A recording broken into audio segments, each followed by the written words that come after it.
के लिए चिंता करेंगे उनकी एकाग्रता क्या हो जाएगी? किसी के लिए चिंता करना मतलब उसके मन की स्थिति को उथल पुथल कर देना। आपका क्या होगा, पता नहीं क्या होगा, वो क्या कर रहे हैं, वो कहाँ है, पता नहीं कैसे होंगे। बस एक सेकंड में उस संकल्प को बोलो, वो बिल्कुल ठीक है और सब बढ़िया चल रहा है। अगर वो अटक भी गए होंगे ना, आपकी ब्लेसिंग उनके लिए वरदान बन जाएगी और वो निकल आएंगे उस बात से। लेकिन सब ठीक भी चल रहा होगा, आप कहेंगे पता नहीं क्या हो रहा है, पता नहीं क्या हो रहा है, पता नहीं क्या हो रहा है वहाँ, तो ठीक चलता हुआ काम रुक जाता है। लोग कहते हैं पता नहीं किसकी नज़र लगी, मेरा सब ठीक चल रहा था। नज़र मतलब वो नहीं होती जो कोई आके कुछ करके चला जाए। नज़र मतलब हमारी सोच नज़र लगाती है। हमारी सोच नज़र क्यों लगाती है? नज़र मतलब हमने कुछ नहीं किया, हम सिर्फ सोच रहे थे। हमारी सोच वो वाइब्रेशन है उधर तक पहुंच जाती है। इसलिए लोग बोलते किसी को बताओ ही मत हम क्या काम कर रहे हैं, क्योंकि सब लोग उसके बारे में सोचने लगते हैं। तो सोच तो चलेगी, लेकिन किस तरह की सोच चलनी है वो चॉइस हमारी है।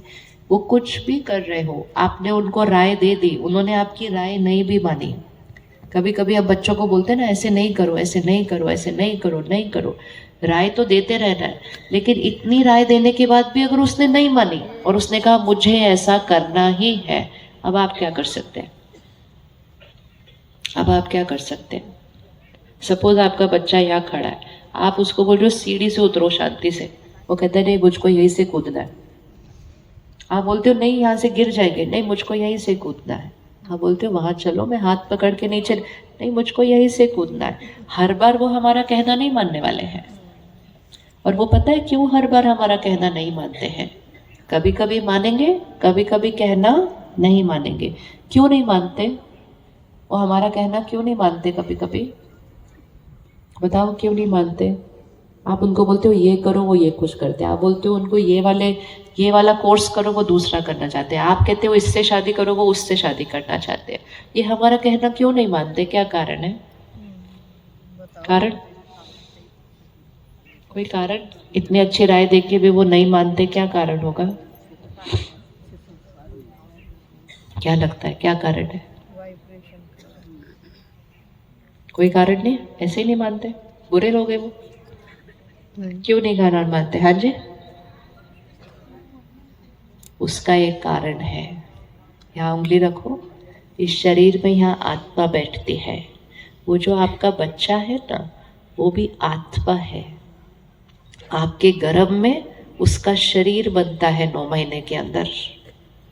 आत्मा कहीं और से शरीर छोड़ती है और आपके गर्भ में प्रवेश करती है। कुछ महीनों के बाद आपके हाथ में बच्चा आता है और आप कहते हैं ये मेरा बच्चा है। तो वो फैक्ट है कि वो आपका बच्चा है, लेकिन वो एक आत्मा है जो इस शरीर में प्रवेश करने से पहले भी एक और शरीर में थी, उससे पहले भी एक और शरीर में थी, किसी और परिवार का हिस्सा थी और कई और परिस्थितियों के बीच थी।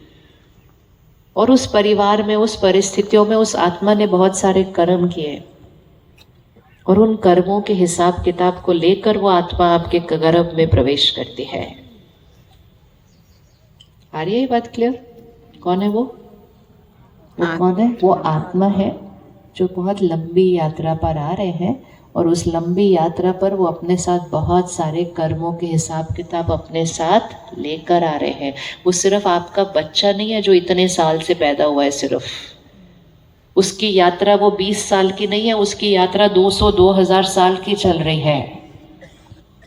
और इतने सारी यात्रा पर, इतने सारी परिस्थितियां, इतने सारे परिवार के बीच वो आत्मा कितने कर्मों के हिसाब किताब करके आती है और वो कर्मों के हिसाब किताब लेकर वो आपके गर्भ में प्रवेश करती है। बच्चा पैदा होता है, आप उस पर बहुत मेहनत करते हैं, उस पर बहुत पालना करते हैं, आप उसकी बहुत परवरिश करते हैं, आप अपना जीवन, तन, मन, धन उस पर लगा देते हैं और 25 साल की आयु में वो कुछ ऐसा करना चाहता है जो वो नहीं मानते, जो आप नहीं मानते।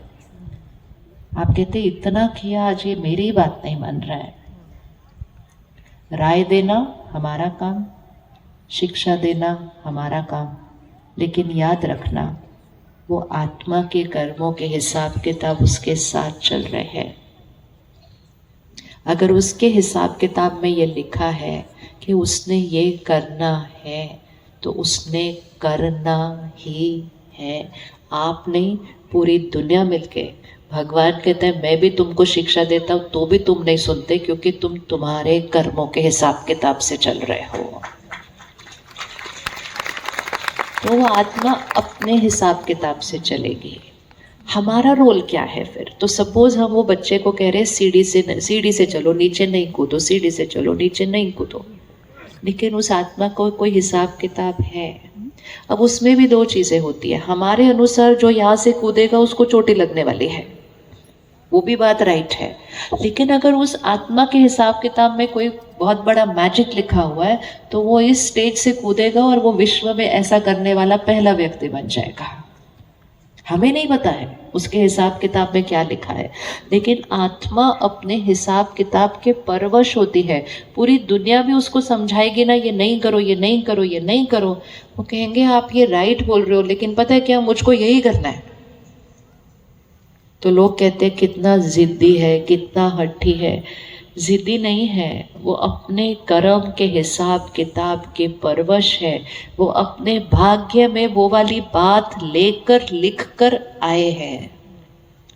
फिर आप उसकी जन्म पत्री लेके पंडित जी के पास जाते हैं, पंडित जी ये बांधता नहीं बात। पंडित जी भी उसके मन को नहीं बदल सकेंगे। पंडित जी आपको सिखाते हैं, आप अपने मन को बदल लो थोड़ा सा। लेकिन जब वो ये स्टेज से कूदने का निर्णय ले लेता है, तब हम क्या कर सकते हैं उसके लिए? तब हम क्या कर सकते? तब हम कर सकते हैं उस बच्चे के लिए कुछ? कर सकते हैं नहीं कर सकते? कर सकते कि नहीं कर सकते?